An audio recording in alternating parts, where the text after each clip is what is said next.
থানা থেকে বাইরে এনে প্রিজন ভ্যানে তুলে তাকে যখন কোর্টে নিয়ে যাওয়ার প্রস্তুতি চলছিল, ঠিক সেই সময় বাইরে থাকা একদল উন্মত্ত জনতা ডিম থেরাপি তো করলেনই, সঙ্গে জুতো, ঝেঁটা, লাথি কিছুই বাকি রইল না।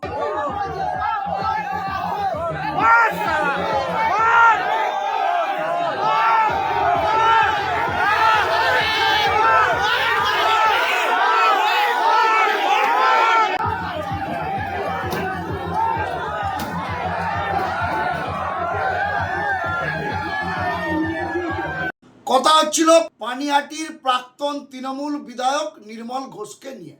মুখ্যমন্ত্রী শুভেন্দু অধিকারী অভয়া কাণ্ডে কড়া পদক্ষেপ নেওয়ার পর এবং অভয়ার বাবা মিস্টার শেখর দেবনাথ খড়দা থানায় নতুন করে 3 জনের নামে এফআইআর করার পর, যে 3 জনের মধ্যে কোট আনকোট মূল অভিযুক্ত নির্মল ঘোষ, এফআইআর দায়ের করার পরই তাকে উড়িষ্যার বালেশ্বর থেকে গ্রেপ্তার করে নিয়ে আসে খড়দা থানার পুলিশ।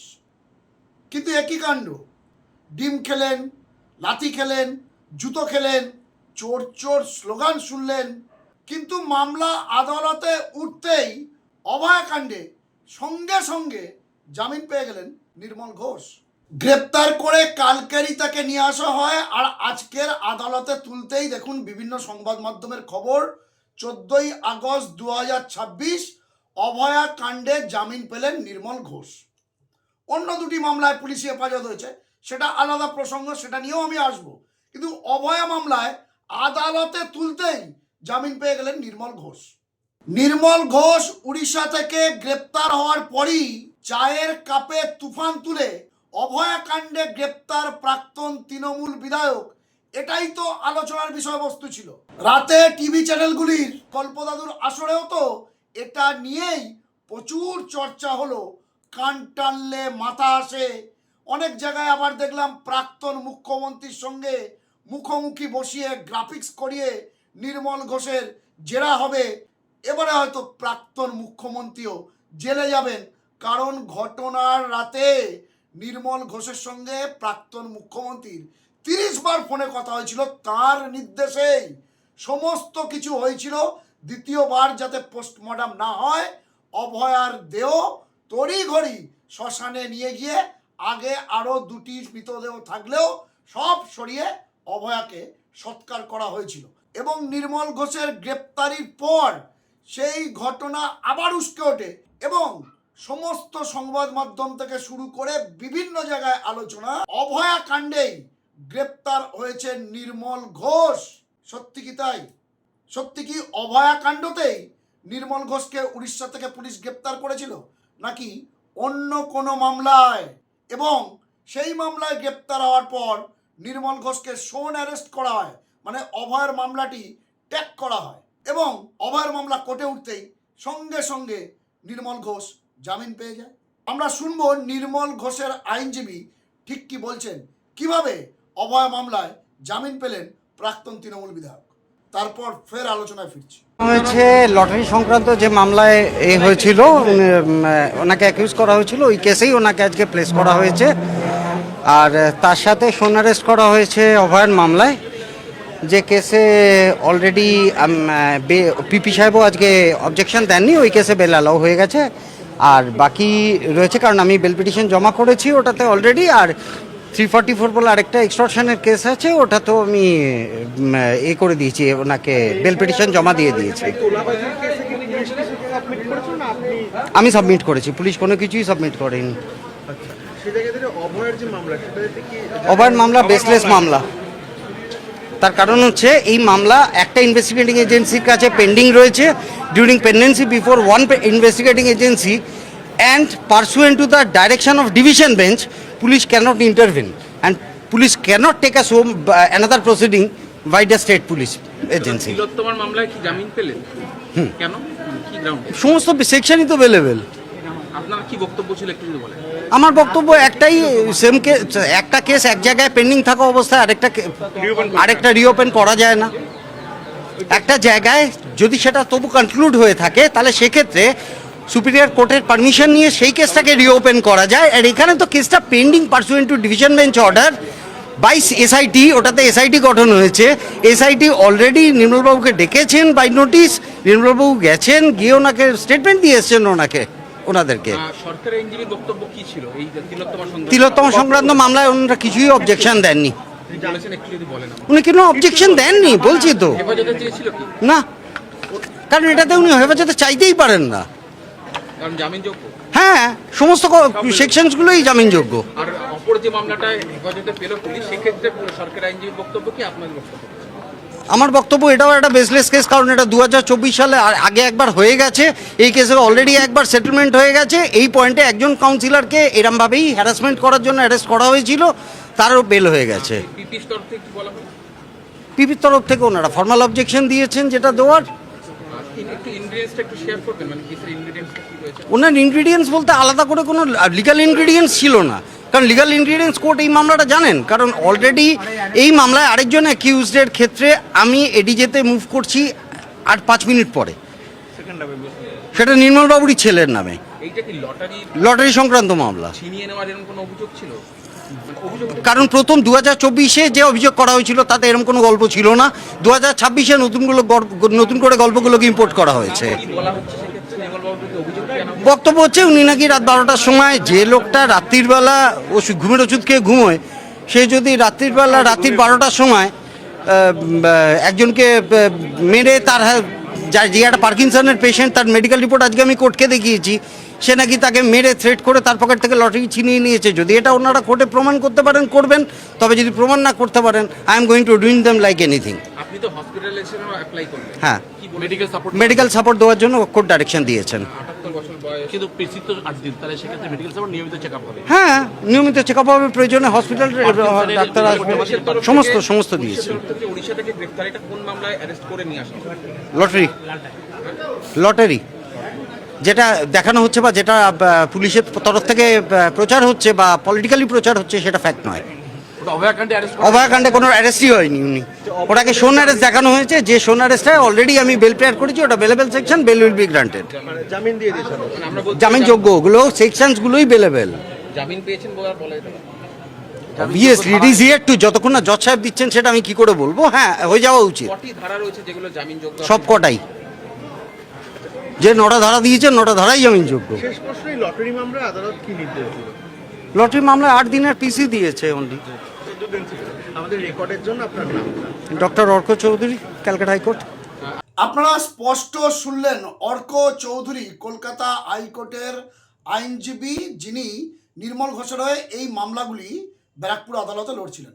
তার স্পষ্ট বক্তব্য, নির্মল ঘোষের বিরুদ্ধে যে 3টি অভিযোগ দায়ের হয়েছে, এক, অভয়ের বাবার নতুন করে এফআইআর এর ভিত্তিতে আরজি কর মামলার একটি অংশ, যেটা রাজ্যের মাননীয় মুখ্যমন্ত্রী তথা পুলিশ মন্ত্রী এবং আইনমন্ত্রী শুভেন্দু অধিকারী একটা কড়া পদক্ষেপ নেওয়ার পরই অভয়ের বাবা সেই মামলাটি করেছিলেন এবং সম্ভবত ম্যাজিস্ট্রেটের কাছে গোপন জবানবন্দি দিয়েছিলেন।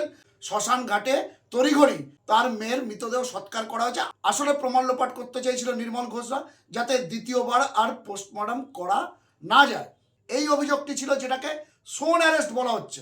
নির্মল ঘোষের আইনজীবী স্পষ্টতই বললেন যে উড়িষ্যা থেকে নির্মল ঘোষকে যে গ্রেপ্তার করে আনা হয়েছিল, সেটা কিন্তু অভয়ের বাবার দায়ের করা এফআইআর এর ভিত্তিতে নয়, লটারির একটি মামলা ছিল।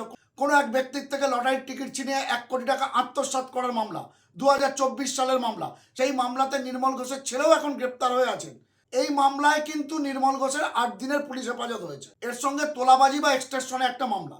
এখন দেখবেন 4টা মে রাজ্যে রাজনৈতিক পালাবদলের পর থেকে তৃণমূলের যে ছোট বড় মেজো সেজো যারা অ্যারেস্ট হয়েছেন, তাদের ম্যাক্সিমামের বিরুদ্ধে তোলাবাজি এবং পোস্টপোল ভায়োলেন্স বা ওই রকম ধরনের কোনো অভিযোগ রয়েছে। তো নির্মল ঘোষও সেই অভিযুক্তদের মধ্যে অন্যতম একজন অভিযুক্ত, এবং মূলত লটারি মামলাতেই তাকে গ্রেপ্তার করে আনা হয়েছিল।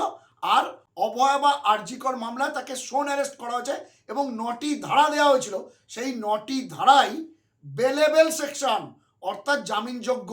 এবং নির্মল ঘোষের আইনজীবী অর্ক চৌধুরী খুব স্বাভাবিকভাবে আরজি কর মামলা বা অভয় মামলায় তার মক্কেলের জামিন চান, এবং পুলিশ বা সরকারি আইনজীবী আরজি কর মামলা বা অভয় মামলার ক্ষেত্রে সেই জামিনের বিরোধিতা করেনি।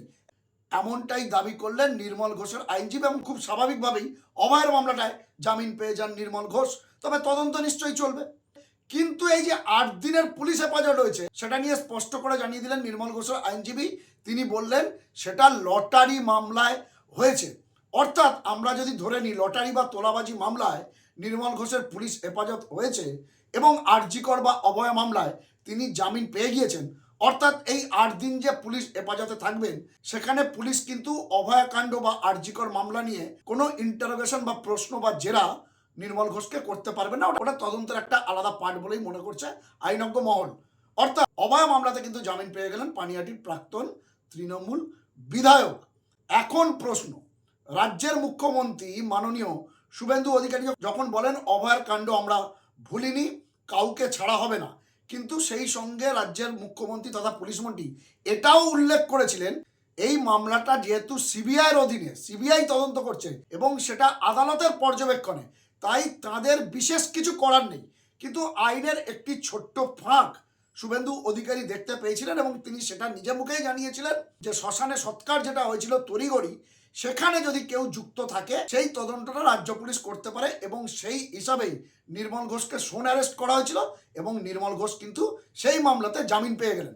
অর্থাৎ অ্যারেস্ট হওয়ার 24 ঘন্টার মধ্যে অভয়া কাণ্ডে জামিন পেয়ে গেলেন নির্মল ঘোষ।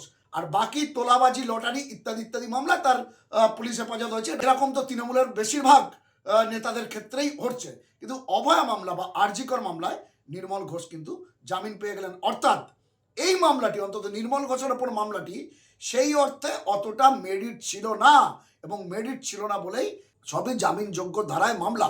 তবে তদন্ত নিশ্চয়ই হবে এবং অভয়ের বাবা ম্যাজিস্ট্রেটকে গোপন জবানবন্দি দিয়েছেন, সেরকমভাবে আইনের পথে চলবে। কিন্তু বিভিন্ন সংবাদ মাধ্যম, বিশেষ করে মেইন স্ট্রিম মিডিয়া, যেভাবে নির্মল ঘোষের গ্রেপ্তারিটা নিয়ে অভয়াকাণ্ড বা আরজিকর কাণ্ড নিয়ে একটা ন্যারেটিভ তৈরি করার চেষ্টা করছিল যে আরজিকর কাণ্ডের এফআইআরের জন্যই উড়িষ্যা থেকে নির্মল ঘোষকে গ্রেপ্তার করে আনা হয়েছে এবং একটা ভয়ঙ্কর মামলা হতে চলেছে যেখানে আরও অনেকে ফেঁসে যেতে পারে, কান টানলে মাথা আসতে পারে। আজকের অন্তত বোঝা গেল বিষয়টি ততটাও গভীর নয়, অন্তত আরজিকরের এই মামলার ক্ষেত্রে। এবং নির্মল ঘোষের আইনজীবী তো স্পষ্ট জানালেন যেহেতু হাইকোর্টের পর্যবেক্ষণে অন্য একটি এজেন্সি সিবিআই তারা তদন্ত করছে, সিট গঠন করা হয়েছে এবং সেই সিট নির্মল ঘোষকে ডেকেছে, নির্মল ঘোষের বয়ান নিয়েছে, ফলে আলাদাভাবে স্থানীয় পুলিশ এই মামলা করলেও সেই মামলার মেরিট সেভাবে দাঁড়ায় না এবং সেজন্যই জামিনযোগ্য ধারায় তিনি বেল পেয়ে গিয়েছেন। যখন তার জামিন চাওয়া হয়, যখন নির্মল ঘোষের আইনজীবী তার জামিন চান অভয়াকাণ্ডের ক্ষেত্রে, তখন পুলিশের তরফে বা সরকারি আইনজীবীদের তরফে কোনো বিরোধিতা করা হয়নি। কিন্তু লটারি কাণ্ডে তার জামিনের বিরোধিতা করে পুলিশ ও সরকারি আইনজীবী, ফলে বিচারক নির্মল ঘোষকে লটারি কাণ্ডের জন্য 8 দিনের পুলিশ হেফাজত দিয়েছে। সুতরাং এই পুলিশ হেফাজতের সঙ্গে অভয়াকাণ্ডের কোনো সম্পর্ক নেই। অভয়াকাণ্ডে নির্মল ঘোষ কিন্তু জামিনই পেয়েছেন। কিন্তু মিডিয়া এমন একটা ন্যারেটিভ গত 24 ঘন্টায় তৈরি করেছিল যেন নির্মল ঘোষকে অ্যারেস্টই করা হয়েছে অভয়াকাণ্ডের জন্য। অবশ্যই অ্যারেস্ট হয়েছেন, কিন্তু সেটা সোন অ্যারেস্ট, মানে অন্য মামলায় অ্যারেস্ট করে আনা হয়েছে, তার সঙ্গে এই মামলাটি ট্যাগ হয়েছে এবং সেই মামলাতে নির্মল ঘোষ জামিনও পেয়ে গিয়েছে। তো দর্শক বন্ধুরা, এই প্রতিবেদন আমি এখানেই শেষ করব। এক্ষেত্রে আপনাদের মূল্যবান মন্তব্য কমেন্ট বক্সে কিন্তু লিখতে ভুলবেন না। আপনাদের গুরুত্বপূর্ণ মতামত ও পরামর্শ খবরওয়ালা সম্রাট ইউটিউব চ্যানেলকে আরও সমৃদ্ধ করবে। ভালো থাকবেন, সুস্থ থাকবেন, সতর্ক থাকবেন। খবরওয়ালা সম্রাট ইউটিউব চ্যানেলের সঙ্গে থাকবেন। নমস্কার।